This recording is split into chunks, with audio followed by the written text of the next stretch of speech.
get started. Whenever bored, you cruise in the late.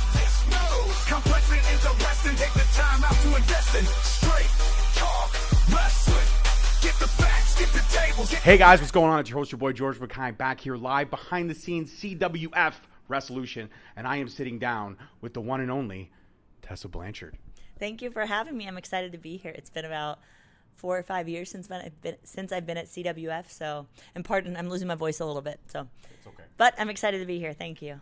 Thank you for giving me the time. It's a huge honor to sit down and speak with you because your career has had so many peaks, so many valleys, so many interesting trajectories. And I believe that right now, correct me if I'm wrong, we're seeing the best version of Tessa Blanchard I think we've ever seen. You know, I think it's safe to say that because right now I feel like I'm living some of my happiest moments, some of my most fun matches.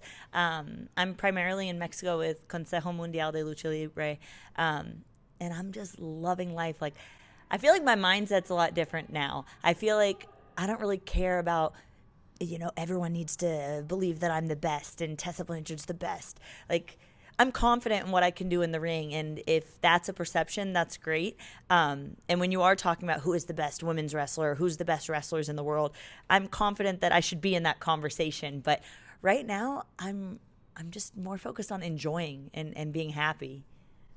I love that. Mental health is such a big factor in anyone's life, but especially in the life, I would say, of a pro wrestler, just because of the grind, sometimes the distance, sometimes the isolation, the loneliness. There is a lot of these factors that kind of compound. So a strong mental health as well as a strong, body, which compared to me, you got health through the wazoo. I, on the other hand, I enjoy my foods. I do enjoy. Plus, I enjoyed too a lot more lately. Yeah, well, but see, the thing is, I married like a beautiful Italian woman who's well above my weight class. Oh. I should have never married her. I don't know what she saw, maybe she did, and she loves me to this day. I don't know why. 22 years together, but she cooks amazingly. Oh. And so yeah, I'll come over for dinner. Thank you guys. Done. 100%.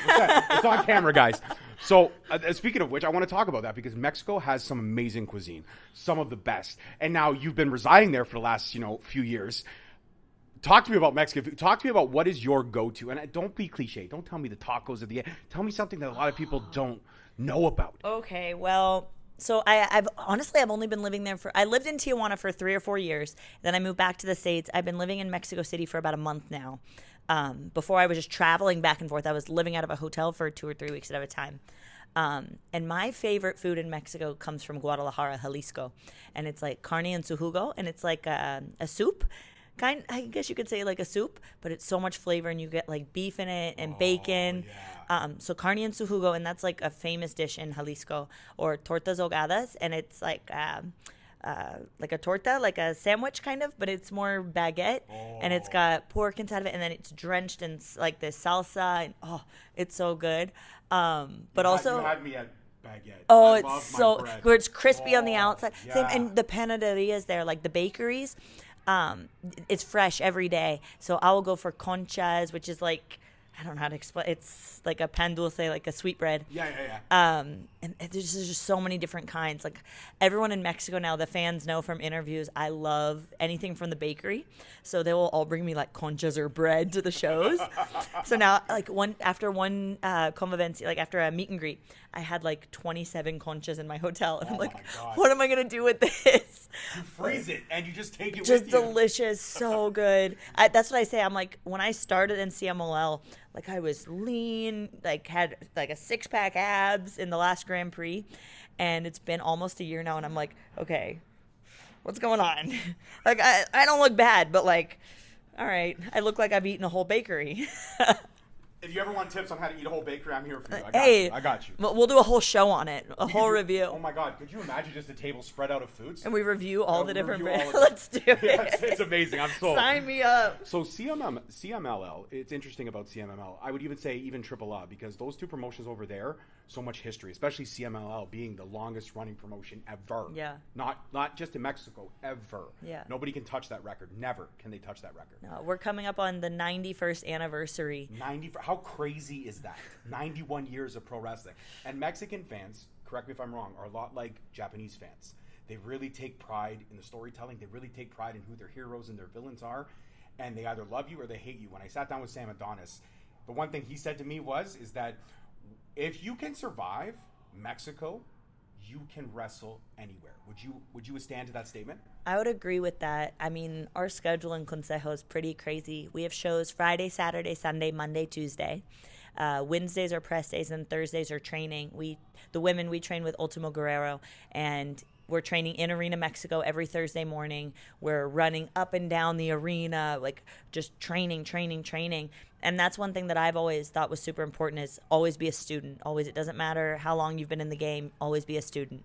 And when I moved there, I knew it was going to be tough, kind of starting over from scratch, learning a different style, but fully submersed in it. And they've really like accepted me.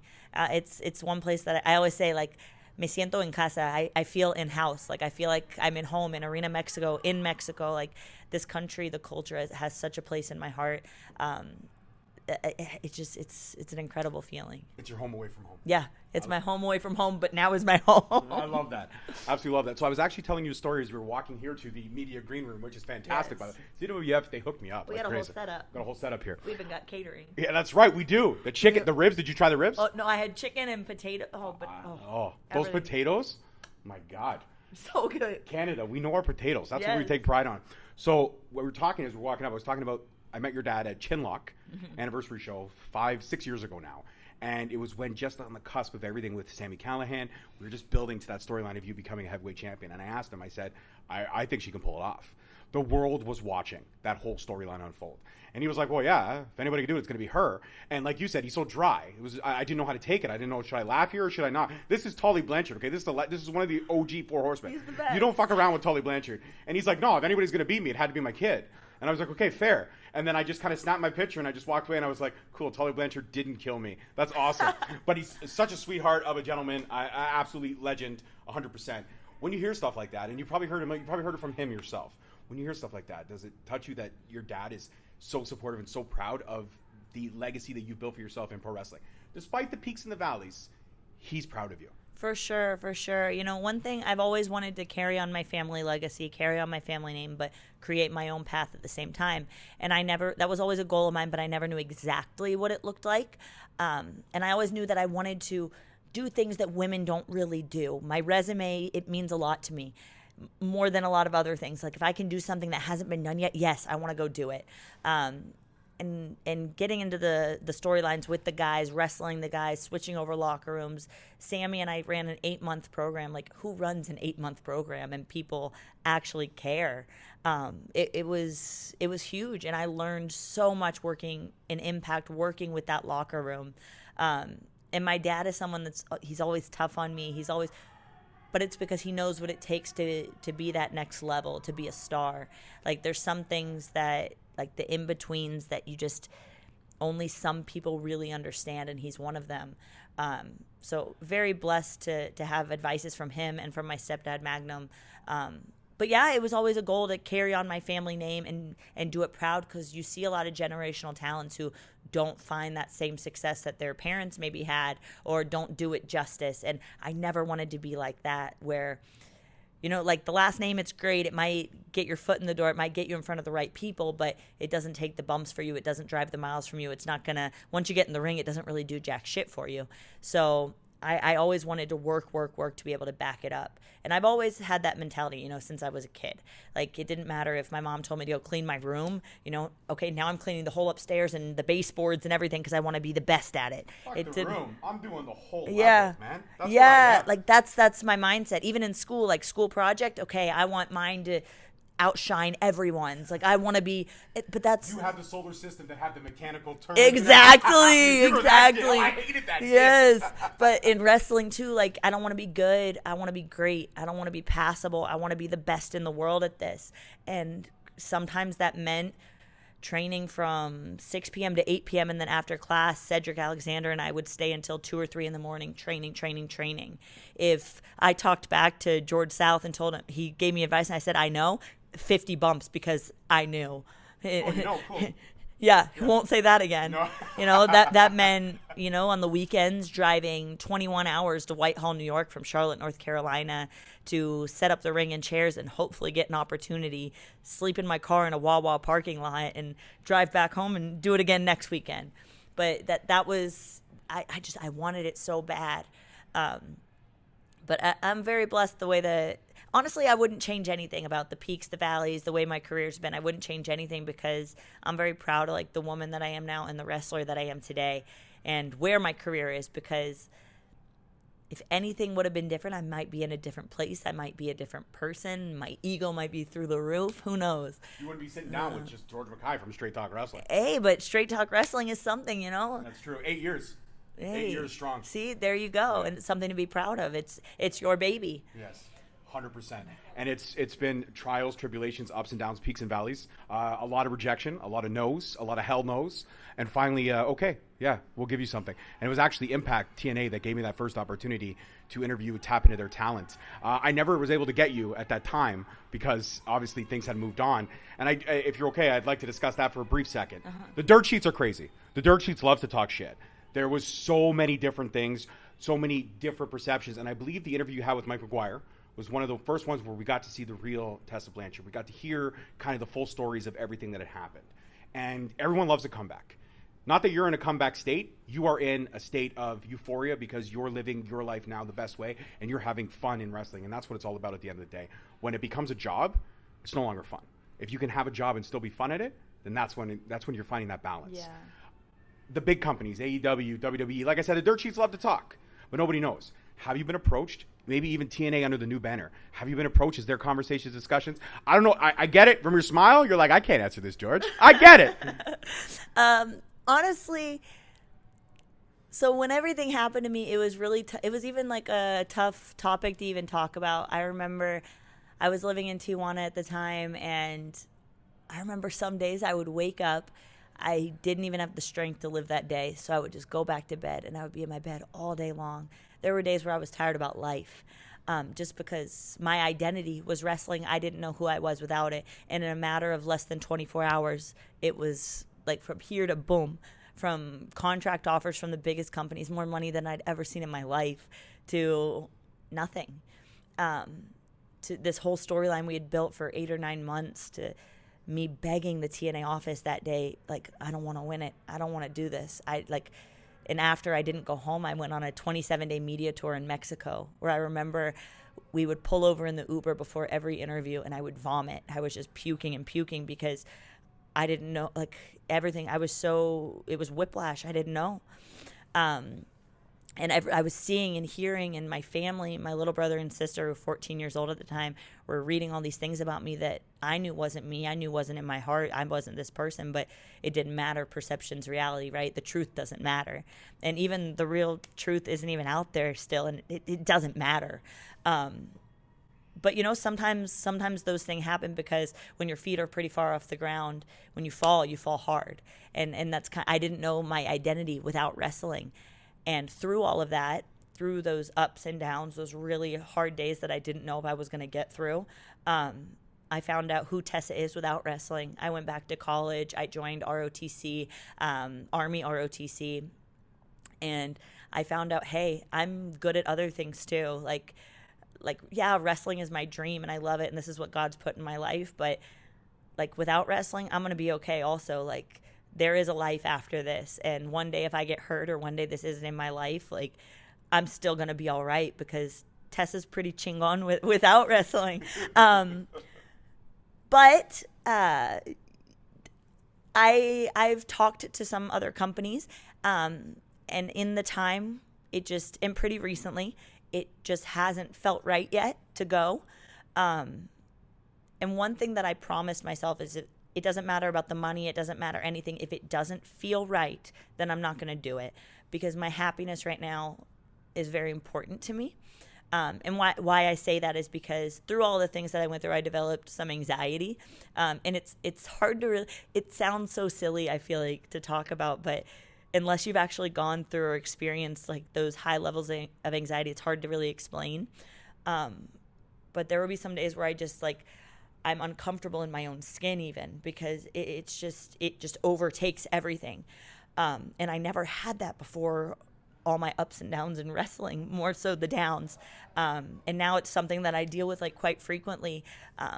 like even just the other day, I remember just us being in a bus of like there's a lot of people around me, and I just like I felt this like this strong anxiety, and now I'm like learning different ways to cope with it, just like breathing exercises and ways like, hey Tessa, everything's okay, like recenter, refocus, everything's all right. And I feel silly talking about it, but it's something that's really real, like that people struggle with, anxiety. Please don't, especially around me. I'll just be honest, I don't mean to interrupt, but I myself suffered anxiety my entire life. Okay. And I had the worst childhood imaginable. I had two parents who should not have been parents. Okay. But it took my wife, and it took a lot of anger. It took a lot of therapy. If you met me 6 years ago, you wouldn't know who I am. But if you look at me now, I'm a completely different person because I focused on my mental health. And above all else, my wife and my daughters, even when I gave up on myself, they never gave up on me. It's such a real thing. And like, thankfully you have people like that too. Like, I remember when I was going through some of my things, I remember one day in my dad's house, I was visiting family and I was just doing laundry. I remember I was moving the clothes from the washer to the dryer, and I just fell to the ground, like bawling my eyes out. I was like, I don't want to be here anymore. Like, I don't want to live this life. I don't want to be in wrestling. I don't want to do this anymore. And like, I was so like, I remember even just like imagining like ways to just end it all. And my ex-husband helped me a lot through some of those moments, but it took a lot of like self-counseling too, talking to other people and just trying to get comfortable and figuring out who Tessa is outside of the wrestling world, outside of the spotlight, out like when all said and done, like we came into this world alone, we're going to leave this world alone. Like, who am I? What do I like? What do I not like? Where are my boundaries? Where am I going to say no? What am I okay with? Like all these things, and figuring out how to cope with that anxiety, being comfortable in your own skin. It takes a lot of work. Yeah. Big time. Yeah. Big time. It's been a 5-year uphill battle, but the moment that I realized I needed help was when my wife sat me down. She was bawling her eyes out, and she said, I can't deal with this version of you. All the trauma that you had building up and you've never faced it, you need to talk to someone. You need to face it. And like you said, when you fall hard. And when you have the love of your life looking at your face and you've always relied on her to be your savior, and she says she can't do it anymore, that's when I looked in the mirror and I bawled my eyes. I don't give a shit. Men cry. We cry. Yeah. I bawled my eyes out and I just looked at myself in the mirror and I said, you have to save you. And I did that. And my wife and my daughters are really, I through it all, I'm a better husband. I'm a way better father than I ever could have been. And those two girls are my life and my everything. And when I look, no matter what successes or failures I've had, as long as those two see me as a superhero, that is the only thing that fucking matters. Look at us. We're getting real here, eh? Yeah. I love this, though. No, but me too. I love that. I love it. I love everything about it. But you are an inspiration more than you would know. Failure does not divide you, does not figure out who you are. Overcoming failure is easy. Overcoming yourself, that's a fucking war that you should be proud that you won. I tell you, like, it's tough, right? Like, but I've had to set these boundaries with myself too. For instance, I deleted Twitter and I haven't missed it one day. I made a pact with myself that I won't look up anything online or read too much into dirt sheets or anything, because if it's something bad about me, I don't want to believe it and feel bad about myself. If it's something really good about me, I don't want to believe that, and then my feet get too far off the ground. Like, I want to be happy without this, like social media, all that, it's necessary, right, for what we do. But I need to be happy without all that too. So setting those boundaries, not waking up and needing to check my phone or you know what I mean? Yeah. Like setting those boundaries. And I think like with those in place, being confident in who I am and overcoming that, it's a daily process, right? It's not just something you overcome. It's something you got to actively work at. But I'm happy where I am right now. You look happy. You look phenomenal. You look in the best version of yourself. Thank you. And so let's flip to a happier note, because I've always had these interesting questions that I've always told myself if I was ever going to get a chance to sit down with you, I want to ask you. Okay. Tessa Blanchard, growing up as a Blanchard, your dad on the road, what is one goofy, hysterical thing that your dad would do only with you, only with Tessa? Kill me. But this is what it's about. This is the moment, because I asked him that same day and he didn't tell me. He just said, okay, thanks a lot, kid. And he signed it and passed it on. I remember my dad, whenever he would have us for the summers, he would go to North Carolina, pick us up, and drive us back to Texas. It was like a 22-hour drive from Charlotte, North Carolina to San Antonio or Dallas, Texas, depending if we were visiting grandparents or my dad's house. But we'd be with him the whole summer, and we would do the drive because there's 4 of us between my mom and my dad, so it was a lot cheaper than airplane flights to travel by car. And he would always listen to love songs by Delilah. Do you know? Yes. Do you know Yes. Delilah? Yes. So at nighttime, those car rides, we get real used to like the oldies love songs, I love it. love songs by Delilah. He's so stern, but he's got a romantic side. Yeah, I could see that. I could see that. Early days, and I got a fast car. Yeah, Tracy Chapman. Oh yeah. Yes. Tully, Yes. we found out the secret. Yes. Amazing. And my final question: ups and downs, peaks and valleys, the whole 9 yards. When you look back at your career as a whole, and you still have so much more miles to travel. When you look back at your career and what you've overcome, what you've achieved, and what you're going to achieve, like I look at, there's 2 women in wrestling that'll be cemented in history, you and China, because you both held men's titles, and that's a small bracket to be involved in. When you hear something like that, especially something like that, the fact that you 2 are the only 2 women that I know of on a national stage held heavyweight championships, intercontinental championships, what do you say when you hear something like that? Honestly, like I hear that and it's so incredible and it sounds so amazing, but it sounds like you're telling me a story about someone else. Like it doesn't feel like me. And when I left wrestling for a few years, I went back to college. I joined ROTC. And in ROTC, I came out top in my class with Army ROTC. And they had my contract ready my at the end of my first year, so going into my second year of training. And I kept pushing it off, and I kept pushing it off. I pushed it off. So there's 4 years of ROTC to become a military officer. And at the end of my middle of my MS 3 years, kind of when I made my decision, yeah. But at the end of my MS 1 year, my lieutenant colonel had the contract ready. And I just kept pushing it off till my MS 3 year. I was the last person in my class that hadn't signed. And you have to sign your MS 3 year because at the end of that year, you go off to summer training, CSD cadet summer training. And that's where you spend your whole summer out in the field doing your training. If you don't pass that, you can't go into your MS 4 year and commission as an officer. So you needed to sign this. I needed to sign it, and I kept pushing it off. And I remember my lieutenant colonel and his master sergeant had a meeting with me. They pulled me into the office, and they were like, Blanchard, here's the contract. Like, this is the thing. You got to sign it or you got to do wrestling. Right now, you're able to do both. But when it comes down to it, this military contract would outweigh anything wrestling. And it's not going to be possible to do both. You've got to make a decision. And I remember I was like, Lieutenant Colonel, like, I'm just going to be honest with you. I think that I've pushed it off so much because in my mind, everything's great. I've got this path now. I'm in school for international affairs. I want to commission as a military intelligence officer. I'll have the career. I'll have the security. I'll have everything is like on paper perfect. But in my heart is still wrestling. And I feel like I've got unfinished business. And if I sign this 6-year contract, it means that I'm giving up on my dreams. I'm 29. And if I want to do something in wrestling, I've got to live it out now. I've spent so much time away. I've got to do it now. And I know in my heart I still have more to do. There's still more for me to do. Like, I'm so confident in my abilities and everything that I can be, but I haven't had the chance to really live that out yet. And they were like, well, we feel like you'll be such a great officer, all these qualities that you have and whatnot. But talking to them, they said, my master sergeant said, Tessa, the best way to make your decisions in life going forward, because everything in the military, it's very black and white. It's very, you get rid of the feelings, you get rid of the sentimientos, the feelings. Sorry, I switch over to Spanish sometimes.